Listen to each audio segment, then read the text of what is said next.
wabarakatuh.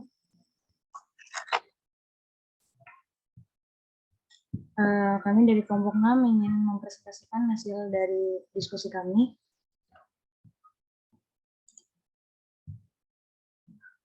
Kelompok 6 ini beranggotakan Widya Putri Wardana, Endeskar Apriliani, saya sendiri, Siti Huria, dan Alsya Putri Zaldis. Materi untuk fashion aksesoris yaitu kasus tentang limbah rumah tangga, kasus tentang limbah industri, menganalisis jenis limbah yang memiliki nilai ekonomis, menganalisis limbah yang dilakukan menggunakan prinsip 3R.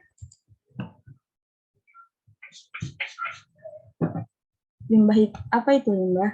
Limbah adalah bahan buangan atau bahan sisa yang tidak digunakan lagi dari hasil kegiatan manusia baik pada skala rumah tangga, industri maupun pertambangan. Limbah rumah tangga.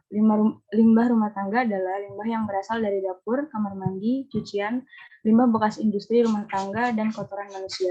Dampak dari sampah rumah tangga dapat mempengaruhi terhadap pencemaran lingkungan seperti penurunan kualitas air, maka akan mempengaruhi terhadap kesehatan masyarakat. Dengan begitu, maka perekonomian juga akan terhambat.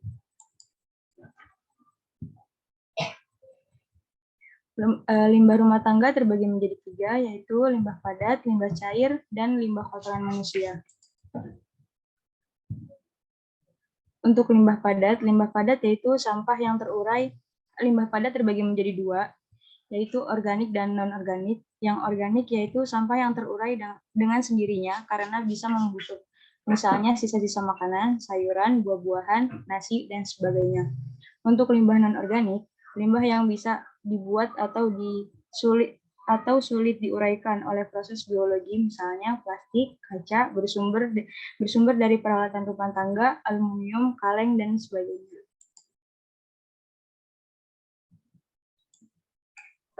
Baik, yang selanjutnya yaitu limbah cair. Limbah cair yang dihasilkan dari kegiatan rumah tangga seperti restoran, penginapan, mal, dan lain-lain.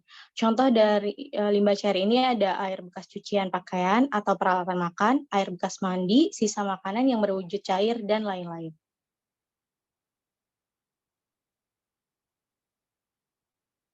Limbah kotoran manusia. Limbah ini meliputi tinja dan urin. Menurut Suparmin, keseimbangan ekosistem tanah, air, dan udara dapat terganggu karena pencemaran ekosistem oleh berbagai jenis bahan pencemar biologis, kimiawi, maupun fisik yang terdapat pada tinja dan limbah cair.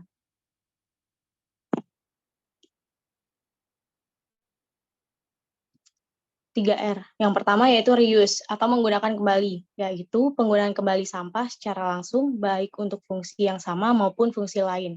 Yang kedua yaitu reduce atau mengurangi, yaitu mengurangi segala sesuatu yang menyebabkan timbulnya sampah.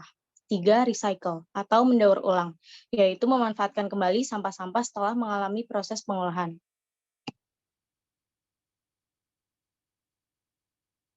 Berikut contoh dari kasus limbah rumah tangga.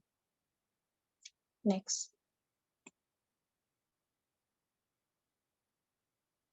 Analisis kasus. Menurut beberapa kasus limbah rumah tangga di Indonesia, bahwasannya banyak sekali penumpukan sampah. Contohnya seperti penumpukan sampah limbah rumah tangga, baik itu sampah organik seperti sayur-sayuran, buah-buahan, nasi, dan lain-lain, maupun anorganik seperti plastik, kardus, kaca, dan lain-lain. Kurangnya kesadaran masyarakat Indonesia untuk mengelola limbah sampah rumah tangga yang mengakibatkan kenaikan penumpukan jumlah sampah pada setiap tahunnya. Hal ini dapat menimbulkan kerusakan lingkungan dan juga polusi. Limbah rumah tangga yang memiliki nilai ekonomis ada beberapa seperti limbah padat, yaitu organik, ada plastik atau kresek, botol, kardus, kaleng, dan lain-lain. Yang organik yaitu ada sisa-sisa sayuran seperti ataupun sisa-sisa buah dan nasi. Limbah kotoran manusia. Kotoran dari manusia itu bisa kita pakai sebagai fertilizer dan sebagai biogas juga. Jadi bisa dipakai untuk pupuk dan bisa dipakai untuk biogas. Next. Analisis limbah plastik dengan prinsip 3R. Reuse atau menggunakan kembali. Pemecahan kasus dengan menggunakan kembali limbah plastik, seperti pada botol air mineral yang dijadikan sebagai tempat pensil atau pot tanaman. Reduce atau mengurangi.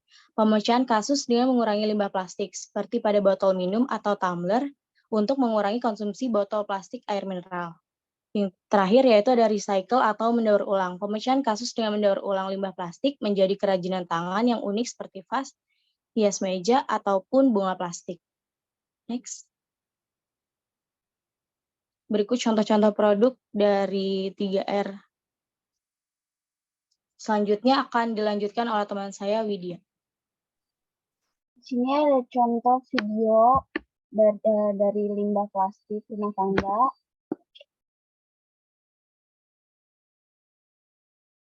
Video pertama dijadikan anting.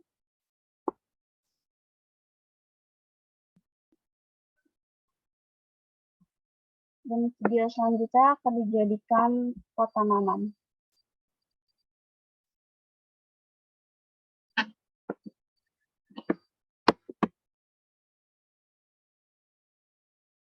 Limbah industri. Limbah industri adalah suatu benda atau bahan bekas pakai dalam kegiatan industri tertentu. Limbah yang dihasilkan pada industri memiliki karakteristik yang berbeda, mulai dari fase, bentuk, dan ukuran. Limbah industri dapat menjadi limbah yang sangat berbahaya bagi lingkungan hidup dan manusia.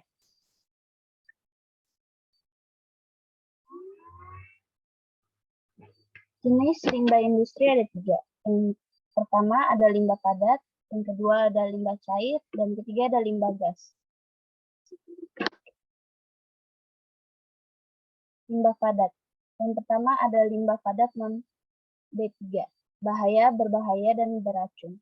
Limbah padat non-B3, bahan berbahaya dan beracun, diantaranya lumpur, boiler as, sampah kantor, sampah rumah tangga, spare part, alat berat, sarung tangan, dan sebagainya.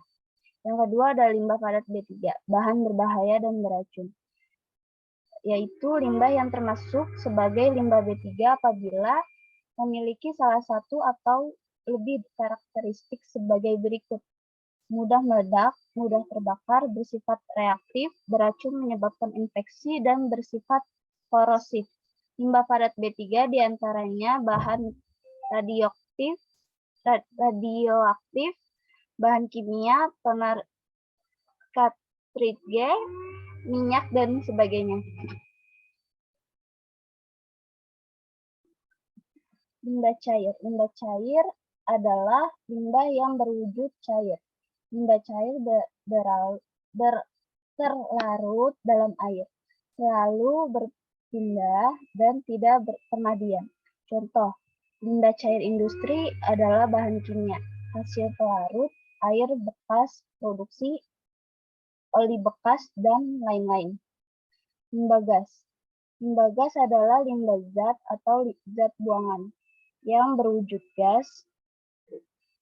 Jenis bahan pencemaran yang paling sering dijumpai ialah karbon monoksida CO, nitrogen dioksida NO2, sulfur dioksida SO2, komponen organik terutama hidrokarbon, dan substansi partikel.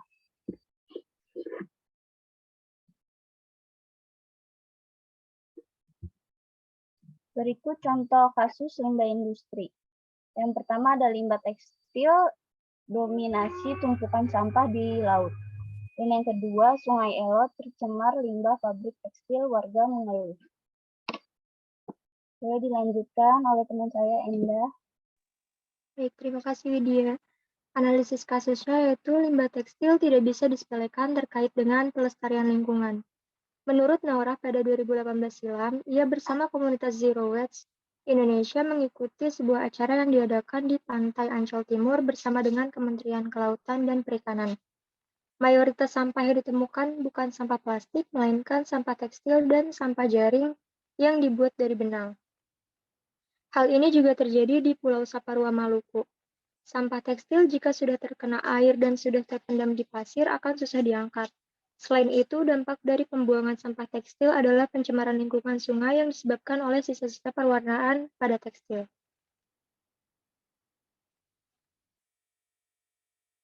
Selanjutnya, analisis nilai ekonomis limbah industri. Nilai ekonomis yang terkait dengan kasus limbah tekstil dominasi tumpukan sampah di laut yaitu dapat memanfaatkan limbah tersebut dengan menggerakkan produktivitas masyarakat untuk membuat produk-produk yang memiliki nilai jual. Sisa perca dapat dimanfaatkan untuk membuat berbagai macam kerajinan tangan, sebagai contohnya yaitu bros, bandana, tempat tisu, tas laptop, tutup galon, apron, dan dapat menggunakan teknik patchwork. Selanjutnya yaitu analisis limbah kain menggunakan 3R. Yang pertama ada reduce, atau mengurangi limbah kain tekstil. Pihak industri limbah kain harus konsisten dalam memanfaatkan penggunaan bahan pengolahan kain tekstil dan menerapkan zero waste untuk mengurangi limbah dari proses produksi, serta konsumen pun harus mengurangi gaya hidup konsumtif dengan tidak membeli pakaian secara terus-menerus. Sebagai contoh, yaitu limbah pakaian dijual belikan kembali seperti thrifting. Yang kedua, reuse, menggunakan kembali dari limbah kain tekstil. Memilah sisa limbah hasil produksi sehingga dapat digunakan kembali menjadi bahan baku untuk produksi. Contohnya, yaitu memisahkan dengan kain dengan kualitas yang masih layak pakai untuk dijual. Selanjutnya, recycle atau mendaur ulang. Mengolah kembali limbah kain tekstil menjadi suatu barang baru yang bermanfaat, seperti kain bekas yang daur ulang menjadikan keset, taplak, dan hiasan. Next. Berikut ini adalah contoh produk sisa kain bekas atau limbah kain tekstil. Terdapat bantal dengan teknik patchwork. Oke. Selanjutnya, ini contoh video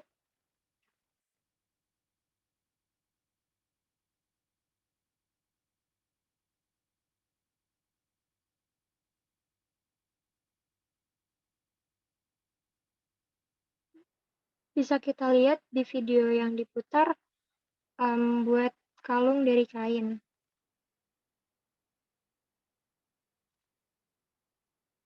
Dan yang satunya membuat atasan atau luaran dengan teknik patchwork.